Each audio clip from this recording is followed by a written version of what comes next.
Assalamualaikum warahmatullahi wabarakatuh. Perkenalkan, nama saya Hafida Royana. Di sini saya akan mempresentasikan tentang proposal skripsi saya yang berjudul Pengaruh Good Corporate Governance atau GCG terhadap kinerja keuangan perusahaan, yang mana di sini saya berfokus terhadap perusahaan perbankan yang terdaftar di Bursa Efek Indonesia periode tahun 2021 sampai 2023. Baik, selanjutnya yaitu saya akan membahas tentang latar belakang. Di sini latar belakang saya mengambil judul tersebut, yaitu yang pertama, pentingnya GCG atau Good Corporate Governance di dalam meningkatkan transparansi dan akuntabilitas perusahaan. Yang kedua, yaitu peran strategis sektor perbankan di dalam perekonomian nasional. Yang ketiga, yaitu kinerja keuangan ini dapat mencerminkan keberhasilan pengelolaan perusahaan. Yang keempat, yang mana dari hasil penelitian sebelumnya, ini menunjukkan bahwa pengaruh GCG terhadap kinerja keuangan ini masih sangat beragam. Yang terakhir, relevansi penelitian pada periode di tahun 2021 sampai 2023, di mana masa tersebut adalah masa pemulihan ekonomi pasca pandemi COVID-19. Rumusan masalah dalam penelitian yang saya cantumkan ini ada dua, yaitu yang pertama, apakah penerapan Good Corporate Governance atau GCG ini sangat berpengaruh terhadap kinerja keuangan perusahaan. Yang kedua, bagaimana pengaruh aspek-aspek dari GCG atau Good Corporate Governance terhadap indikator kinerja keuangan perusahaan perbankan di Bursa Efek Indonesia. Selanjutnya yaitu adalah tujuan penelitian, yang mana tujuan penelitian pada penelitian saya kali ini saya mencantumkan ada 3 tujuan. Yang pertama yaitu tujuan yang pertama eh, untuk menganalisis pengaruh penerapan GCG atau Good Corporate Governance terhadap kinerja keuangan perusahaan perbankan. Tujuan kedua yaitu adalah mengidentifikasi elemen-elemen GCG atau Good Corporate Governance yang memiliki pengaruh signifikan terhadap kinerja keuangan.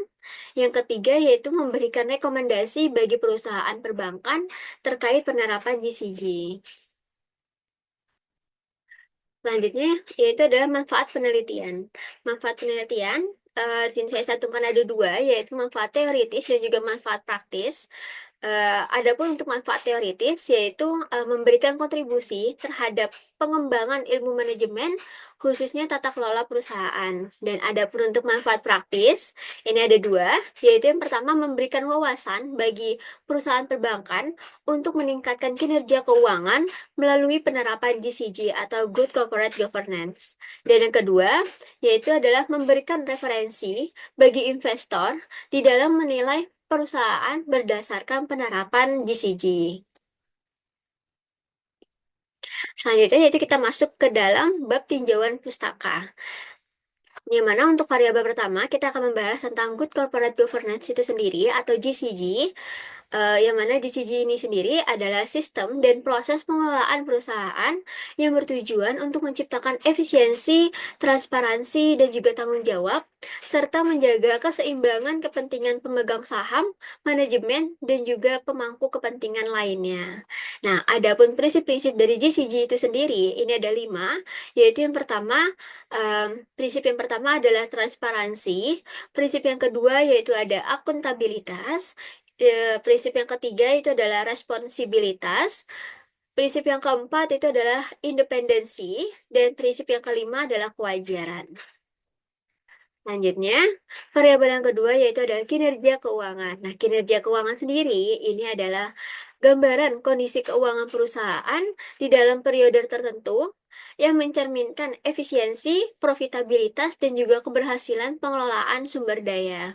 Nah, yang mana informasi dari kinerja keuangan sendiri ini diperoleh dari laporan-laporan keuangan dan juga untuk digunakan oleh manajemen, investor, kreditur, serta regulator untuk menilai kesehatan dan juga daya saing perusahaan itu. Nah, indikator kinerja keuangan yang digunakan di dalam penelitian saya pada kali ini itu ada 3, yaitu yang pertama Indikator yang pertama yaitu adalah return on asset atau ROA, yang kedua yaitu adalah return on equity atau ROE, dan yang ketiga yaitu adalah net interest margin atau NIM. Selanjutnya, hubungan Good Corporate Governance atau GCG terhadap kinerja keuangan.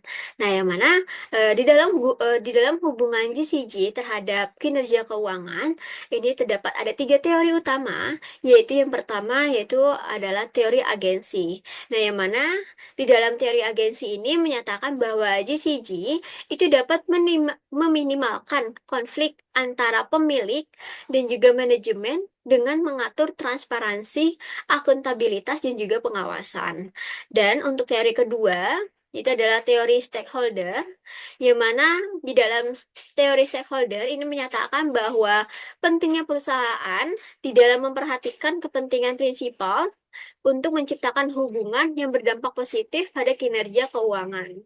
Dan untuk teori terakhir, yaitu adalah teori sinyal, yang mana di dalam teori sinyal ini menyatakan bahwa GCG yang baik itu dapat memberi sinyal yang positif terhadap pasar dan juga investor, serta meningkatkan kepercayaan dan juga investasi.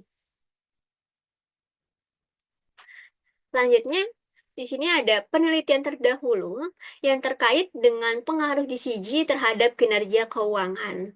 Nah, untuk penelitian terdahulu ini, saya mengambil dua penelitian terdahulu yang terbaru, yaitu yang pertama, penelitian oleh Suhartini dan juga Suwaryana di tahun 2021, yang mana mereka ini meneliti tentang pengaruhnya GCG terhadap net interest margin atau NIM di sektor perbankan. Nah, yang mana dari hasil penelitian tersebut eh, dapat diambil kesimpulan bahwa penerapan GCG yang efektif ini dapat meningkatkan efisiensi di dalam pengelolaan pendapatan bunga sehingga berdampak pada kenaikan NIM. Nah, penelitian terdahulu yang kedua, ini adalah penelitian oleh Julianto di tahun 2023, yang mana beliau menganalisis tentang pengaruh indeks GCG terhadap nilai perusahaan dan juga kinerja keuangan pada perusahaan manufaktur.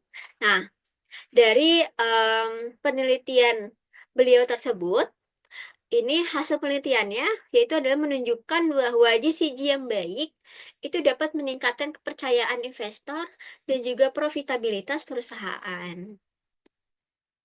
Nah, dari tiga teori utama dan juga dari penelitian terdahulu tersebut, dapat kita ambil hipotesis yaitu bahwa penerapan GCG atau Good Corporate Governance itu sangat berpengaruh positif terhadap kinerja keuangan perusahaan perbankan yang terdaftar di Bursa Efek Indonesia.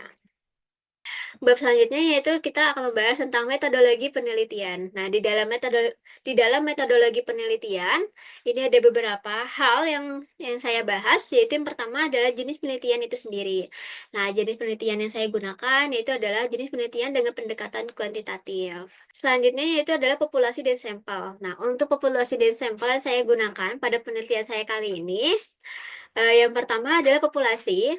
Jadi populasi yang saya gunakan adalah perusahaan perbankan yang terdaftar di Bursa Efek Indonesia pada periode di tahun 2021 sampai di tahun 2023.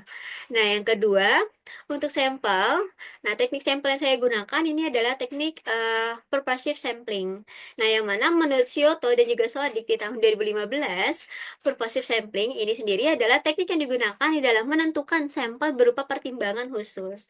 Nah, beberapa pertimbangan khusus yang saya gunakan di dalam pengambilan sampel pada penelitian saya kali ini, yaitu ada beberapa. Yang pertama, perusahaan yang saya gunakan ini adalah perusahaan perbankan yang tercatat di Bursa Efek Indonesia atau BI di dalam periode di tahun 2021 sampai 2023. Dan yang kedua, perusahaan perbankan yang mempublikasikan laporan keuangan secara lengkap dalam bentuk rupiah selama periode di tahun 2021 sampai 2023. Dan yang ketiga, perusahaan ini tidak mengalami kerugian selama periode dari tahun 2021 sampai tahun 2023. Dan yang terakhir, perusahaan perbankan tersebut mempunyai data yang lengkap terkait dengan ROA, ROI, dan juga NIM, seperti itu. Nah, selanjutnya yaitu adalah data dan juga sumber data. Nah, untuk data sendiri, untuk data yang saya gunakan ini adalah data sekunder dari laporan tahunan dan juga laporan keuangan perusahaan. Dan untuk sumber data sendiri yang saya gunakan, em, untuk sumber yang pertama, yaitu di dalam laporan keuangan tahunan, di dalam masing-masing perusahaan perbankan yang saya gunakan dalam penelitian saya pada kali ini bersumber dari website resmi dari Bursa Efek Indonesia. Dan untuk sumber data mengenai regulasi dari GCG dan juga laporan pengawasan serta publikasi tentang indeks GCG sendiri, ini saya dapatkan dari website resmi OJK dan juga untuk data untuk return saham ini saya peroleh dari website investing.com seperti itu. Nah, selanjutnya yaitu adalah teknik analisis data. Untuk teknik analisis data sendiri yang saya gunakan ini ada dua, yaitu yang pertama uji regresi linear berganda dan juga kedua yaitu adalah uji asumsi klasik. Yang mana di dalam uji asumsi klasik ini saya menggunakan beberapa jenis dari uji asumsi klasik tersebut. Yang pertama yaitu dari uji asumsi klasik normalitas, yang kedua yaitu uji asumsi klasik multikolinear multikolinearitas, dan yang ketiga yaitu adalah uji asumsi klasik heteroskedastisitas seperti itu.